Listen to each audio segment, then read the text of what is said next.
के नेपालमा इतिहासकै सबैभन्दा ठुलो ह्रास त हुनु खोजेको होइन? के नेपालमा आजसम्मकै हिस्ट्रीकै सबैभन्दा ठुलो स्क्याम त हुन खोजिरहेको छैन? किन ब्याङ्कमा लिक्विडिटी आजसम्मकै सबैभन्दा हाइएस्ट पोइन्टमा गएर बसिरहेको छ? किन राष्ट्र ब्याङ्कले ब्याङ्कहरूबाट तरलता लिक्विडिटीलाई आफूतिर तानिरहेको छ? यो एकदमै गम्भीर प्रश्न हो। करिब करिब नेपाली रुपियाँमा 11 खर्ब रुपियाँ ब्याङ्कमा अहिले लिक्विडिटी भनेको मतलब क्यास मौजात छ। यो र त्यो मौजात लगानी हुन सकिरहेको छैन। अवस्था यस्तो छ कि लगानीकर्ताहरू लगानी लिनको लागि पनि ब्याङ्क गइरहेको छैन अवस्था। र यो पैसा 11 खर्ब करिब करिब डाटा अनुसारले हेर्ने नै कुरा गर्ने हो भने पनि करिब करिब 2 वर्षको लागि एकदम पुग्ने यो लगानी गर्ने एकदम रकम हो। तर लगानीकर्ताहरूको अभावका कारणले गर्दाखेरि यो पैसा अहिले ब्याङ्कहरूमा थन्केर बसिरहेको छ। यो अवस्था एकदमै जटिल छ। अहिलेको नेपालको राजनीति पनि एकदमै गम्भीर अवस्थामा भएको कारणले अहिले न पार्लियामेन्ट छ न कुनै किसिमको एउटा स्थायी सरकार छ। यो एकदम सङ्क्रमणकालीन परिस्थिति, एकदम नाजुक भएको सङ्क्रमणकालीन परिस्थितिमा नेपालको अहिलेको राजनीति पनि छ। नेपालको अहिले इकोनोमी पनि त्यस्तै किसिमको छ। नेपालको इकोनोमी मात्रै होइन, विश्वकै इकोनोमी अहिले एकदम तरल अवस्थामा रहेको छ। र यसको विश्व इकोनोमीमा भएको तरलताको इस्यु नेपालमा पनि एकदम प्रत्यक्ष तरिकाले देखि नै रहेको छ। र अहिले एउटा प्रश्न, गम्भीर प्रश्न हुन त अब ठुलो न्युज आउटलेटहरूले यो तरलताको विषयको कुराहरूमा अब विभिन्न इकोनोमिक्समा अब मास्टर्स गरेका, पिएचडी गरेका विभिन्न युनिभर्सिटीका प्रोफेसरहरूलाई बोलाएर कसरी यो यो असामान्य परिस्थितिलाई सामान्य बनाउन सकिन्छ, के कार्यक्रमहरू गर्दाखेरि चाहिँ यसलाई यो प्रब्लमलाई सर्ट आउट गर्न सकिन्छ भन्नेमा उहाँहरूले प्रश्न उत्तर गर्नुहुन्छ। तर के गर्ने, अब उहाँहरू पनि अब कुनै इन्स्टिट्युसनबाटै प्रतिनिधित्व गर्ने भएको कारणले गर्दाखेरि उहाँहरूले पनि त्यो इन्स्टिट्युसनको प्रोफिटको फाइदाको अनुकूल अनुसारको नै एन्सर दिनुहुन्छ। जनताले बुझ्ने किसिमको चाहिँ एन्सर दिनुहुन्न। एउटा कुरा चाहिँ आज के भन्न चाहन्छु भने, हुन त म कुनै पनि किसिमको इकोनोमिक सम्बन्धी एक्सपर्ट त होइन, तर मार्केटको बारेमा थोरै बहुत यसो बेसिक नलेज त राख्ने गर्दछु होइन। किन भन्दा हामीलाई इकोनोमिक्समा विशेष गरी त हामीलाई थ्योरीकै बारेमा पढाइन्छ, अर्को प्रिन्सिपलहरूको बारेमा पढाइन्छ। डिमान्ड बढ्दाखेरि होइन, सप्लाई डिमान्ड बढ्दाखेरि प्राइस इन्क्रिज हुन्छ, डिमान्ड घट्दाखेरि प्राइस डिक्रिज हुन्छ भन्ने त्यो एउटा त्यही थ्योरी नै त पढाइरहेको हुन्छ, अरू त केही पनि हुँदैन नि त। तर मार्केटमा रिसेसन किन आउँछ, के कारणले आउँछ, कसले मार्केटमा रिसेसन गराउँछन्, कसरी प्रोडक्सन नहुँदाखेरि पनि मार्केटले बुम गरिरहेको हुन्छ भन्ने कुराहरू, व्यवहारिक कुराहरू सिकाइरहेको हुँदैन। तर यो बारम्बार 2-4 वर्षमा भइरहेको हुन्छ, तर पनि यो कुराहरू सिकाइँदैन। किन भन्दाखेरि नेपालको शिक्षा त्यही किसिमको छ। नेपालको मात्रै होइन, यो अहिलेको यस्तो यो व्यवस्था भएका सबै देशहरूमा यस्तै नै किसिमको एजुकेसनहरू छ, अलिक व्यवहारिक छैन। र अहिले नेपालमा थुप्रिएको 11 खर्ब लिक्विडिटीकै कुरा गरौँ, यो पैसा लगानी भइरहेको छैन। र वर्ल्डमा पनि नेपालीहरूको माइग्रेसन विश्व बजारमा एकदमै ज्यादा भइरहेको अवस्था छ। अहिले खाडी देशहरूमा जानेहरूको कामदारको सङ्ख्या पनि ज्यादै छ। त्यसका साथसाथै यता युरोप, अस्ट्रेलिया, अमेरिका, जापान त्यतातिर पनि माइग्रेसन गरेर स्टुडेन्ट भिजा, वर्किङ भिजामा जानेहरूको सङ्ख्या अत्याधिक छ। र विशेष गरी अब यतातिर अहिले त जापान र दक्षिण कोरियाहरूले त उनीहरूको माइग्रेसन पोलिसी अलिकति कडा भएको कारणले गर्दाखेरि त्यहाँको सिटिजन लिन पाइँदैन।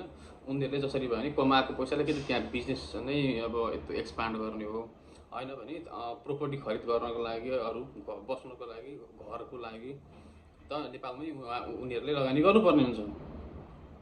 र पछिल्लो समय युरोप, अस्ट्रेलिया, अमेरिकातिर पनि एकदमै अब देख्दाखेरि नेसनलिस्ट देखिने तर एकदम चरम दक्षिणपन्थी राइटिस्ट गभर्मेन्टहरू आएका छन्।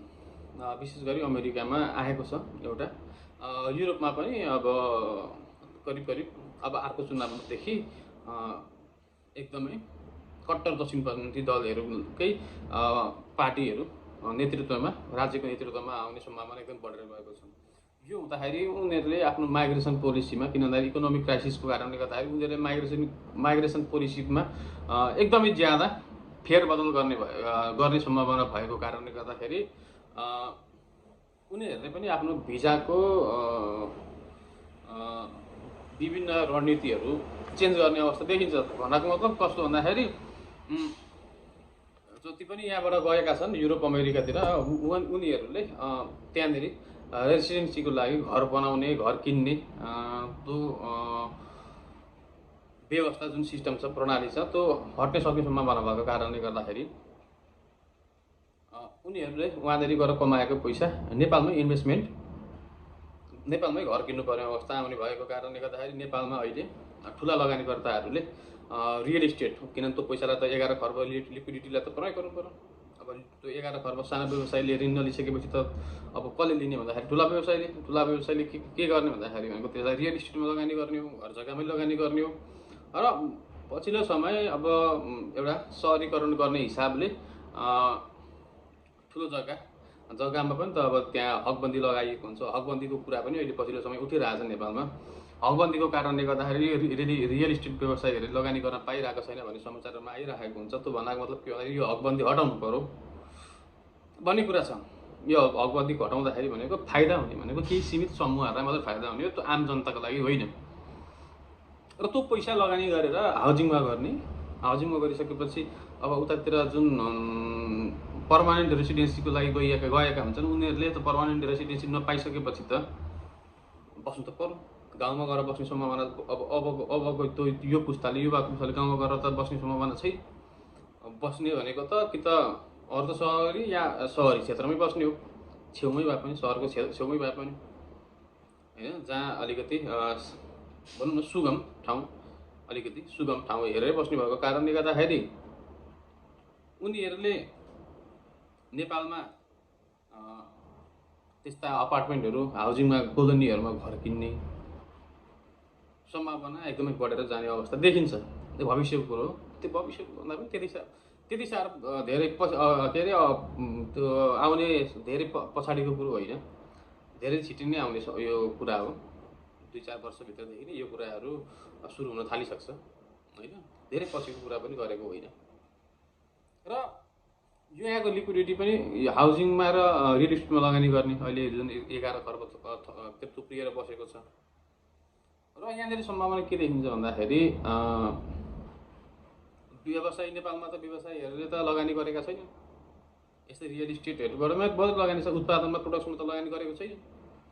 र यो पैसालाई लगानी गरेर रियल इस्टेटमा लगानी गरेर हाउजिङ बनाउने, अनि विदेशमा रहेका नेपालीहरूलाई त्यो हाउजिङमा आफ्नो प्रोपर्टी खरिद गर्नको लागि उत्प्रेरणा गर्ने, मोटिभेट गर्ने अनि खरिद गराउने। तर कुन तरिकाले खरिद गर्ने सम्भावना ज्यादा छ भन्दाखेरि रेमिटेन्सको थ्रुबाट, प्रोपर च्यानलबाट पैसा पठाएर भन्दा पनि यसमा ज्यादा हुन्डी हुने सम्भावना ज्यादा छ। हुन्डीको पैसा नेपालमा आउँदाखेरि त्यसले राज्यले कुनै पनि किसिमको फाइदा गराउँदैन। र अर्को कुरा के छ भन्दाखेरि व्यवसायीहरूलाई त विदेशमा पैसा चाहिएको छ, किन भन्दाखेरि विदेशमा उनीहरूको लगानीको सुनिश्चितता हुने भएको कारणले गर्दाखेरि उनीहरूलाई नेपाली पैसा भन्दा पनि विदेशी मुद्रा नै उनीहरूलाई भ्यालुएबल हुन्छ। तर नेपालको कन्टेक्स्टको लागि, देशको हिसाबले हेर्ने हो भने त यो नेपालको लागि त घाटा हो, नेपालको लागि ठुलो क्षति हो यो। किन भन्दाखेरि यसले इन्फ्लेसन बढाउँछ। अर्को क्यासको भ्यालु, नेपाली नगदको, नेपाली करेन्सीको भ्यालु एकदमै घट्छ। राज्यलाई कुनै पनि किसिमको फाइदा हुँदैन। के हुन्छ भन्दाखेरि बजारमा पैसा घुमिरहेको देखिन्छ, होइन, तर इन्फ्लेसन पनि बढ्दै जान्छ। किनभने हाम्रो इकोनोमी त डिपेन्डेन्ट छ, किनभने हामी त इम्पोर्ट गर्ने देशमा पर्छौँ। हामी इम्पोर्ट गर्ने देशलाई त देशमा त विदेशी करेन्सी जति आयो त्यति राम्रो हो, होइन, किन नेपाली मुद्रामा त हामीले त बाहिरबाट सामान त खरिद गर्न सक्दैनौँ। तर हुन्डीबाट ठुलो मात्रामा पैसा नेपालमा के अरे घुम्दाखेरि ट्रान्जेक्सन हुँदाखेरि नेपालको अर्थतन्त्रलाई एकदमै ठुलो झड्का लाग्नेछ। यो एकदमै असामान्य स्थिति। भलै विदेशमा रहेका नेपालीहरूले त्यो अवस्थामा नेपालमा प्रोपर्टीहरू त खरिद गर्लान्, तर राज्यको लागि यो एकदमै ठुलो भार हुनेछ।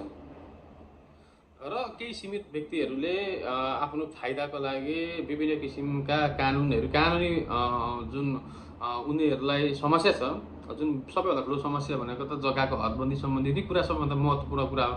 किन भन्दाखेरि ठुलो प्रोपर्टीमा अब हाउसिङ बनाउनको लागि त ठुलो जग्गाको आवश्यकता पर्दछ। कम्पनीलाई पनि एउटा क्षेत्राधिकारभित्र मात्रै जग्गाहरू खरिद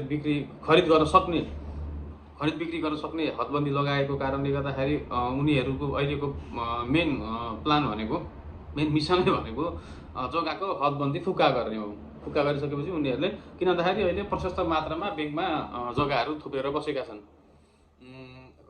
कतिको ब्ल्याक लिस्टेड भएर बसेका छन्, कतिको धितोको एकदम धेरै जग्गाहरू सस्तोमा उठाउने हेतुले हेर्नु कतिसम्म घाटा छ भन्दाखेरि एउटा हुन्डीको मार्फतबाट पैसा आउने कुरो भयो, अर्को एकदम मूल्यवान जग्गाहरू सस्तोमा हत्याउनको लागि भयो।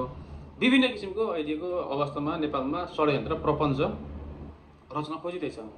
यसबाट अलिकति हामी सबैजना जोगिनु पर्दछ।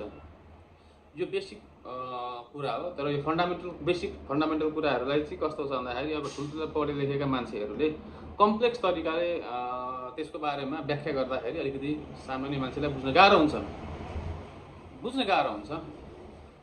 त्यस भएको कारणले गर्दाखेरि यसमा अलिक विशेष ध्यान दिनुपर्दछ।